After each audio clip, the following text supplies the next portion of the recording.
Eh bien, avant qu'on commence cette vidéo, je vais vous montrer des paramètres à désactiver avant de l'explication d'une option qui est dans le BIOS, mais aussi il faut désactiver aussi sur Windows pour éviter que ça se réactive automatiquement.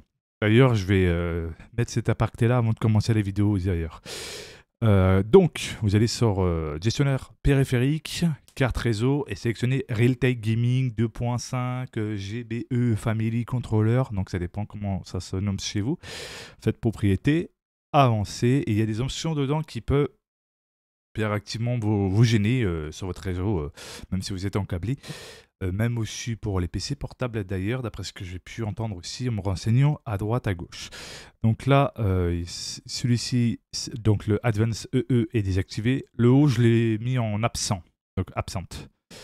Désactiver la valeur en gros. Arrêter le réveil par réseau, en gros, je vais expliquer en détail, c'est-à-dire en gros, le réseau peut réveiller tout simplement, il me semble, le PC, je crois. Arrêter réveil par réseau. En gros, c'est arrêter ce réveil-là. Faire plus simple. Donc, regardez si ça s'est bien pris en compte, évidemment en appuyant sur OK. Avertir lors des avertir lors des correspondances de motifs. Moi, j'ai mis désactiver. C'est pour le gaming, donc en soi, ça apporte rien. À voir dans le temps si ça ne se réactive pas avec les mises à jour suivantes de Windows. Ensuite, ça, c'est désactivé. Contrôle de flux, désactivé. Décharge ARP, si je dis pas de bêtises. Oui, c'est ça. Désactivé. Enfin, ça aussi, décharger NS. Celui-ci, je l'ai laissé par défaut. Hein, je n'ai rien touché. Internet économie d'énergie, en gros, ça va économiser l'énergie donc de l'Internet, apparemment. Donc, désactivé. Tout ce qui est en bas, là, ça et ça. Bah les deux là, il ne faut pas les désactiver. Il faut laisser activer par défaut. Donc le vert et le light. Ne touchez pas. Donc c'est grand envoi hors charge IPv4 désactivé. IPv6 pareil. IPv4 somme de contrôle hors charge désactivé. Mémoire tampon, ça je l'ai laissé par défaut. Ça aussi. Dans modération interruption enable, donc activé. Donc je l'ai laissé tel quel. Power saving mode qui est en gros, si je dis pas de bêtises, en économie d'énergie. Donc pour les gamers et gamers, je pense que le désactiver, ça peut être très très bien. Priorité VLAN, ça je laisse par défaut. Et ça, ce qu'on appelle réveil sur Magic Packet, que j'ai déjà parlé justement déjà dans les rushs que j'ai déjà enregistrés. Donc là, c'est le rush avant que vous allez voir la vidéo complète. C'est ça qui fait en gros le connexion à distance aussi. Donc le désactiver dans Windows, ça peut aider à éviter que ça se réactive à chaque fois ou quand vous redémarrez votre PC. Donc ça peut être très utile si vous ne faites pas encore une fois, de la distance, en gros en télétravail ou autre, que ce soit de votre bureau ou en vacances, si vous voulez connecter sur votre PC, jouer un peu aux jeux vidéo. Ou faire des mises à jour, etc. via distance. Donc vous pouvez le décocher en soi si vous n'avez pas réellement besoin et que vous ne faites pas des connexions à distance comme les NAS, les serveurs, des trucs comme ça. Donc les TCP, donc désactiver, ça aussi, ça aussi, ça aussi. Voilà, il y a juste ça aussi, voilà, c'est une façon d'abréger. Vitesse duplex, c'est en négociation que j'ai mis. Ceci, j'ai mis valeur 0. En bas, j'ai laissé par défaut. J'ai rien touché, en gros c'est l'arrêt vitesse réseau. J'ai laissé par défaut sans rien toucher, puis après je fais OK. Ça va faire une synchronisation en gros de vos réglages. On appelle ça comme ça. Une fois que c'est fait, ben, vous pouvez redémarrer votre PC, aller dans le BIOS, désactiver l'option que je vous ai déjà parlé directement dans la vidéo, d'ailleurs celle-ci. Donc vous verrez, hein, de toute façon, ça va être une sacrée vidéo. Donc en soi, ok, partagez maintenant. Je vais d'ailleurs prendre mon rush téléphone et l'envoyer directement pour que je teste ça sur le PC. On se retrouve bien évidemment dans la partie la plus sérieuse et éducative. En tout cas, bonne vidéo à tous. Kiffez votre life. Et encore une fois, n'oubliez pas de vous abonner, de mettre un pouce bleu, d'activer la cloche de notification et de partager. Et merci pour votre soutien en passage. Je continue toujours d'apprendre et vous aussi ne cessez jamais d'apprendre. C'est comme ça qu'on apprend et qu'on peut partager éventuellement à ceux ou celles qui sont perdus dans l'informatique, qui pourront se débrouiller par la suite ou pour aider leurs amis dans le besoin. Allez, ciao, bye bye.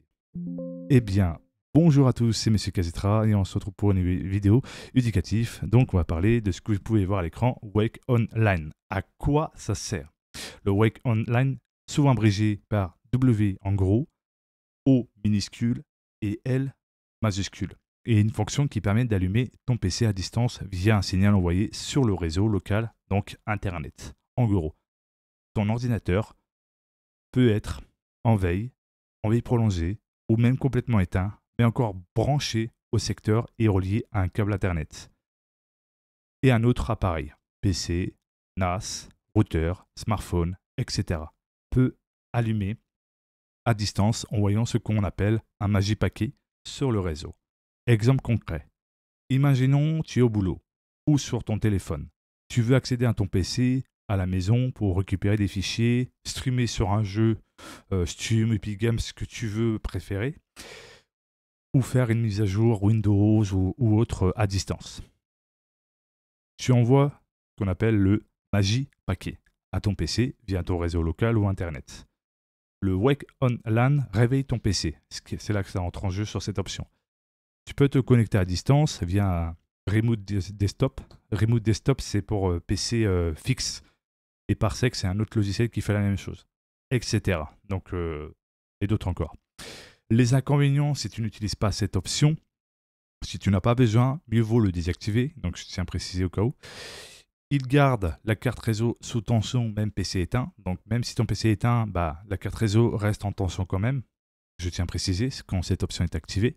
Il peut causer des bugs Internet, coupures, port actif en veille, LED qui restent allumé.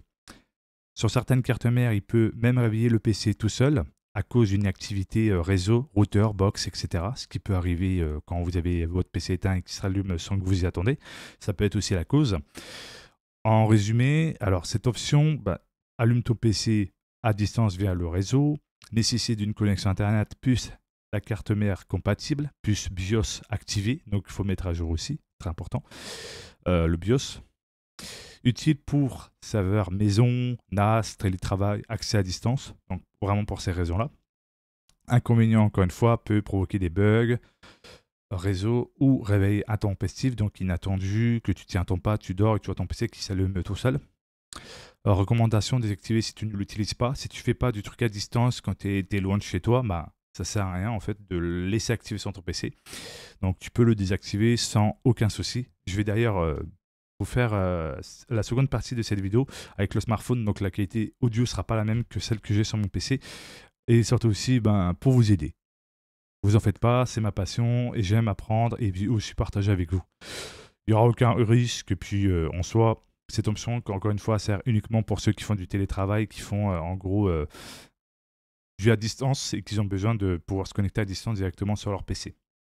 C'est juste ça. Je préfère rassurer. Demande à des informaticiens, ils vous le diront. Normalement, quand tu connais, tu sais qu'il y a des options qui servent à telle ou telle fonction.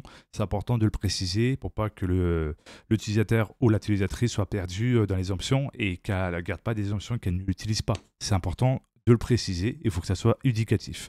Bref, pas très blablabla. On va aller directement sur le BIOS et je vais vous montrer où c'est. Ça dépend aussi si vous êtes chez AMD ou chez Intel. Chaque marques ont des emplacements différents où se trouve l'option, donc il faudra chercher au plus profond. J'essaierai de mettre dans la description où on peut trouver tout ça si vous êtes côté Intel. Vous en faites pas, ce ne serait pas dépaysé. Donc je le ferai à côté avec une description assez propre pour que vous ne soyez pas perdus. Donc on se retrouve à tout de suite, évidemment, dans le BIOS. Vous pouvez voir, là je suis en train de redémarrer le PC, je vais spammer sur la touche Delete. Vous, ça sera peut-être sup si vous avez la clavier en français, si c'est en anglais c'est Delete. Vous spammez plusieurs fois le temps que ça arrive à afficher le BIOS. Vous allez ici dans Settings, donc normalement c'est marqué puissance plateforme et ça dépend si vous êtes chez AMD ou chez Intel, donc je tiens à le préciser.